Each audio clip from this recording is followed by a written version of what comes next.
This is episode 19 of the Feed Your Soul with Kim podcast. Today we talk about self-care for everybody. We talk about all things related to self-care, how it can be one major way you can release yourself from overeating and emotional eating. We talk about what is self-care, how we block our way towards good self-care, and as always, we come away with a doable that gets you moving towards taking better care of yourself. Let's get started.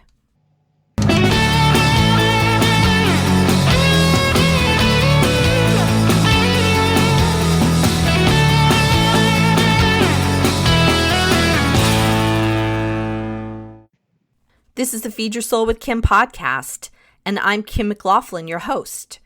I am a mom, a wife, a licensed psychotherapist, inspirational coach, speaker, and best-selling author. I help people feed their soul by putting food in its proper place as nourishment, and I help them develop more functional ways to nurture themselves every day. Today we're talking about a topic that comes up a lot in all of our podcasts, where we're talking about self-care. And I decided that today we would have the whole podcast focused on self-care, and I'm calling it Self-Care for Everyone, because it's not just for people who have issues with food, emotional eating, or weight issues. It's really for everyone. But I do find that when we struggle with food or use food to nurture ourselves, then food becomes the replacement for that self-care and being kind to ourselves. We're not acknowledging our own needs and what we need for ourselves if we're putting food in the place of where true and honest self-care should be. I think sometimes we crave food when we really are craving nurturing for ourselves. It works for a while, that using the food to nurture ourselves, but in the end, it doesn't work. We end up feeling more lonely, more bored, more upset, more sad, more overwhelmed, and guilty when we eat. The bigger problem then shows up in us feeling uncomfortable in our body and also uncomfortable in our weight, which then we get in that diet, binge, guilt cycle that we've talked about before. I bring up self-care all the time with clients that I work with, and I'll ask them what their level of self-care is and how do they find joy or pleasure in what they do in their life. And I gotta say, 100% of the time they look at me sideways and they don't know what it means when I ask, what do they do for self-care? What I've noticed is that a lot of people who eat and even who don't overeat, that they've lost sight of how they take care of themselves, and it becomes almost like relearning what self-care really is. When people are using food for self-care, they become overwhelmed and overloaded, and the food makes sense for a while, and it becomes an easy go-to because we might have that heart hunger, that emotional hunger, or the mouth hunger where something sounds good, or the thoughts of wanting to eat. And so we just eat without having a real thought about what is really necessary for that self-care. What I want to do is take food out of that place of nurturing ourselves and just use food for nourishment. When we look at self-care, I think it's important to figure out what a definition is of self-care. So I looked it up, and the Oxford Dictionary defines self-care as 1, the practice of taking action to preserve or improve one's own health. 2, it's the practice of taking an active role in protecting one's own well-being and happiness, in particular during stress. So let's break that down. With the dictionary, the first definition is taking action to preserve or improve one's own health, right? That would be that conscious use of self-care to take care of yourself. And that might mean physical self-care. That might be going to the doctor, improving your health, exercising, doing the things that preserve or improve your health. What I think's interesting is the second definition is using self-care as an active role in protecting your well-being, your happiness, and in particular during times of stress. that I thought was interesting because that to me moves into more of the mental health, emotional health side of self-care. And how do we use what we do to really feed our soul, nurture ourselves on the inside rather than using food? And this can become tough because we have to pull out, when are we using food for self-care, and then what are we going to do differently? In starting to think about that, I wanted to give you an idea about what I think self-care is. And self-care is the way we take care of ourselves. And it requires that we look at how we really, really take care of ourselves. And that we can do many things that we think take care of ourselves, but they really don't. What I want is when you practice this self-care, that there is an end result of feeling pleasure, relaxation, joy, peace, or fulfillment, something that makes you feel good. This self-care then becomes like purposeful and necessary, and it provides us fuel for a well-lived life. This ends up being us taking great care of ourselves. It requires boundaries about the way we want others to be involved in our lives and how we engage in our self-care. I think of this in terms of sometimes people will get involved in our self-care or will allow others to more lead us into what they think our self-care should look like rather than us providing boundaries about what we think our self-care should be. Self-care is really individual. And it means that I can't tell you what self-care should be for you. I gave you the definition is that it's protecting one's own well-being and happiness. But I can't tell you what that looks like. I can tell you what I do and I can tell you what other people do, but it really becomes, what do you think is self-care? And also, what do you think and need as your self-care in this particular moment? I find for me is what this self-care, what I need from my self-care right now is not necessarily what I need for self-care tomorrow. It's going to be different, and I need to be flexible in terms of really looking inside and discerning, what do I need for self-care? One of the things I recommend is having a list of 100 forms of self-care that you can do. And I know that's a lot. 100 is a lot, but it becomes necessary at many points of time in the day during the week where we have to really go inside and see, what do I need to do? What is the way I need to take care of myself? And I find that when we have a list of 100, and 100's not that hard to do if you really think about what self-care is, but it does require your attention then, that you are focused on, what is my list of self-care, and am I doing those things that make me feel better about my life and about myself? So when we look at what self-care is, I think we also have to look at what it is not. One of the things that people think when they are engaging in self-care is that it is selfish, that it is selfish to look at what we need, it's selfish to ask for what we want, it's selfish to take time out for ourselves. When we think more about the selfish aspect, I think it then comes back to what we think others will think about us when we're engaging in that self-care. And I'd like us to begin to let that go about what other people will think about our self-care and really focus in on what is necessary for you to do, irregardless what other people think. When we're thinking about others and doing what we need to do without regard for everyone else, then that means we have to say no sometimes to what other people want us to do. And in doing that, that means we have to initially discern what we really need and want for ourselves, and then say, this is what I want, this is what I need for myself, and no, I'm not going to do this other thing that you would like to do. If you've never done this before, that can be super uncomfortable. For example, when you want to take a walk by yourself and your friend or partner suggests that you go to the movies, you have to consider first what's in your best interest, discern inside what do you really want, and then end up saying no to the other person about what they want. And that can be super tough because other people might not be used to us saying no, and we're not used to it. So it's really using that muscle of, what's my self-need? What's my self-care? And I have to do that no matter what other people think. For really being in touch with self-care, I think you have to be well-rounded, and that makes me think about the 6 core components we have to feed your soul.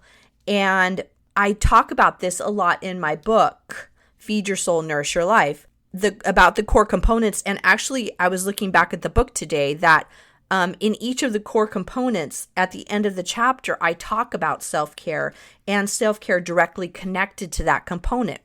So we'll talk about this more in another podcast because it's much more than we can go over today.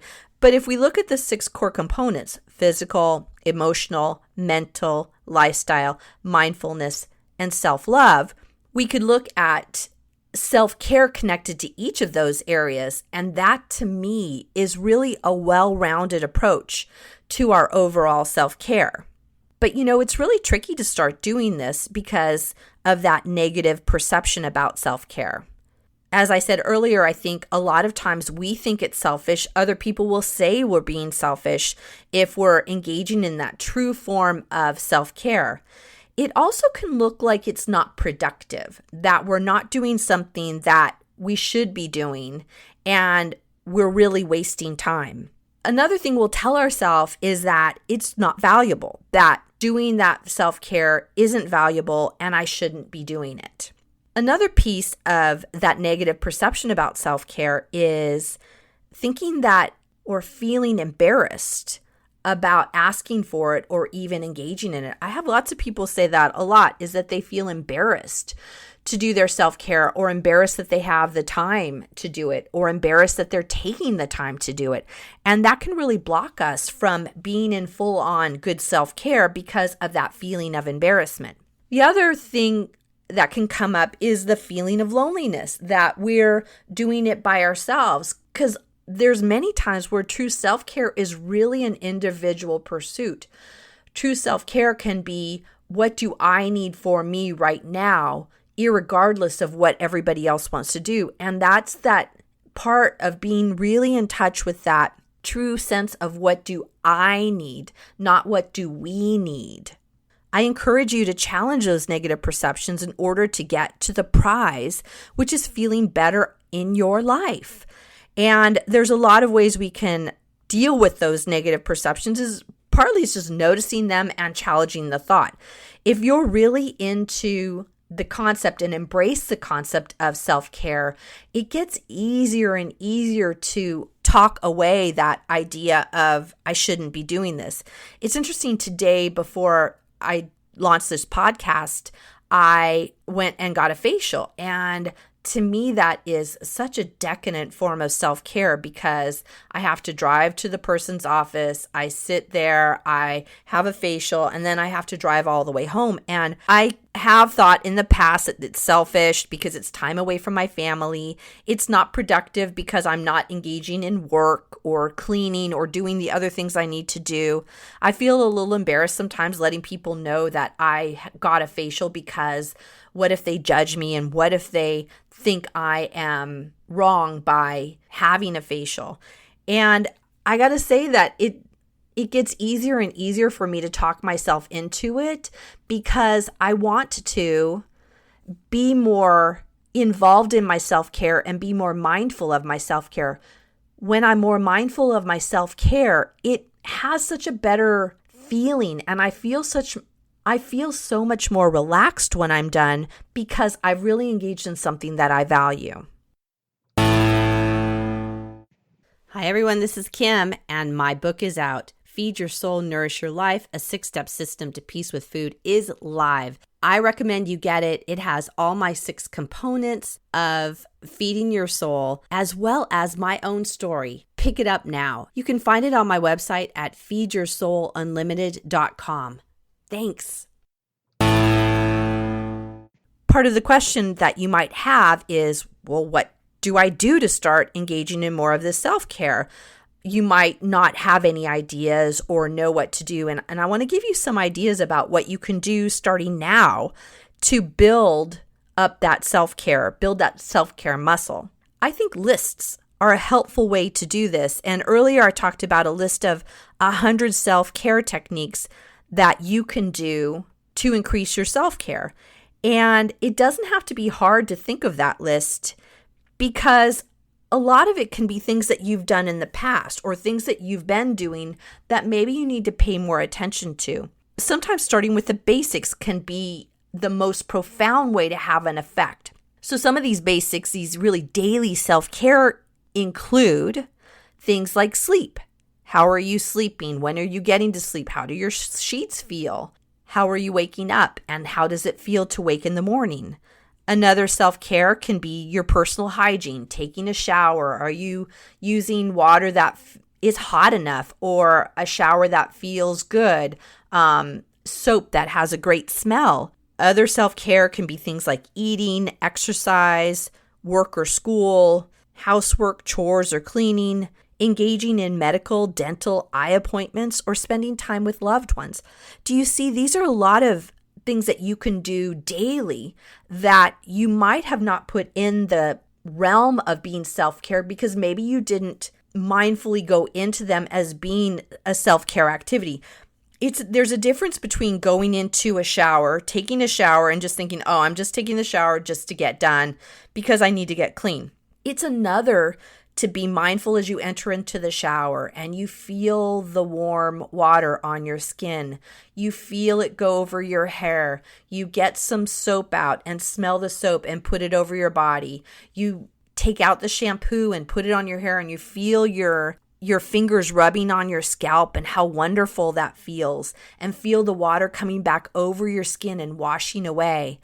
I find that when we engage in even those really basic self-care skills in a mindful way, that's when we increase more of our self-care. That's when it feels more like that nurturing that we're looking for rather than just a task that we do every day and just something that we have to get done.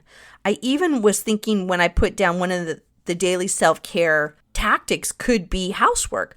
I love to have a clean toilet. I've talked about this before on other podcasts that I love it when the toilet is clean. And so me taking 10 minutes out of my day to go clean the toilet so that it's really nice and fresh and clean actually makes me feel good. And when I engage in it as a positive, as something that's really valuable to me, then it's a form of self-care because I appreciate having a clean toilet.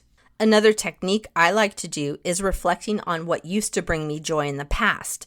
What did I do in the past? And it can be even as long as 10 years ago, 20 years ago, or when I was a child. And I always invite clients to do this because I found that this was really a profound way for me to do it, is to look back on what did I do in the past, and maybe it's something that I would like to do more of. There have been things that I've done that I forget have been part of my self-care, such as I love going to the library. And I used to do that a lot when I was single and younger because I loved going to the library and checking out what books were available. I would look at what DVDs were there and what music was there.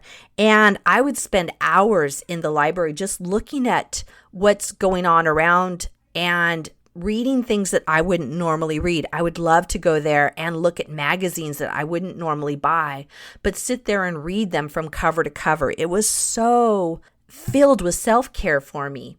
What I find now is I don't do that as much. And when I am wondering what I need to do more of for my self-care, that's one of the things I love to go back to is I used to love going to the library. How about I put that in my schedule so that I can do that some more?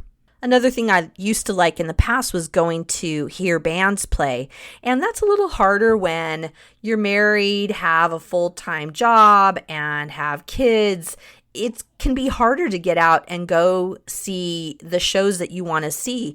And what I've done is when I feel that I need more self-care in my life, I'll start looking around to see what bands there are to go listen to and make it a point to put it in the schedule so that I'm able to go listen.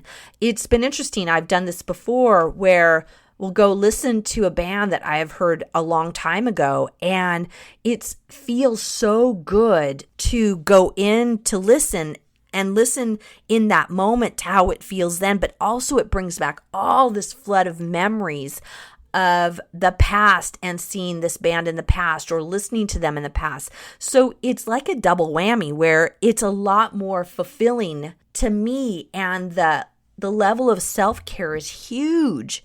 And I really enjoy that. Really, in the end, what we're looking for when we're looking at self-care is, does it bring joy? Is it fun? Does it bring peace? And we're looking for self-care that feels soothing to us and feels wonderful. So I encourage you to get that list together and really make it a point to engage in more self-care. The doable for this week, as we do in every podcast, is we start focusing on the information we're talking about, and let's get in action. Let's get doing it right now. What I think you should do, or my suggestion is to make a list of 5 self-care skills that you could do this week and do one a day. And that can feel overwhelming if you make it that way, but really it can be engaging in things that you already do during the day and make it more of a self-care activity. I gave you an example of the shower. You're going to take a shower probably every day, if not most every day. Can you make it a shower that feels memorable and feels like it's full of self-care? Maybe think about putting lotion on after you're done with the shower, or the type of shampoo or lotion or soap that you use. Also, you could have music going while you're in the shower. I've been doing something really fun. I have been having essential oils in my diffuser. So when I come out of my shower, there's more wonderful smells going on in my bathroom from the essential oils. That has been a really huge win for me. That's completely different than what I used to do, but it feels completely like self-care to me. And it's not that hard to make happen. Some other kinds of self-care that you can do that can be really easy is when you're driving, listen to some music that you really enjoy. It's super easy these days to listen to whatever kind of music you want to on one of the stations like Pandora, or bring a CD for your car and start listening to that. One thing I've been doing is I've been listening to podcasts in my car. Oh my goodness, it has been so much fun and makes the drive really enjoyable. I put on a podcast before I start driving, and it's something that I find interesting, and I love learning new things or listening to somebody who has a really interesting story to tell. And so those podcasts have been a really fun way for me to engage while I'm driving in something that really feels like self-care. Another thing I like to do is to journal, and I love journaling for what could be a minimal amount of time, but it feels like enough for me, and it's really between 5 to 10 minutes. And just sitting down and journaling what's going on in my head is always a go-to for me. And I challenge everybody that you have 5 to 10 minutes to do a journal or to do something that is positive for yourself. So I've just given you quite a few ideas for your doable for this week to do one self-care technique a day. And I want you to consider what the value is, the why of why you would be doing this self-care. And for me, it's really about feeling better about myself and feeling better in my life. And that just brings me more peace and joy. And I don't know about you, but I really want more peace and joy in my life.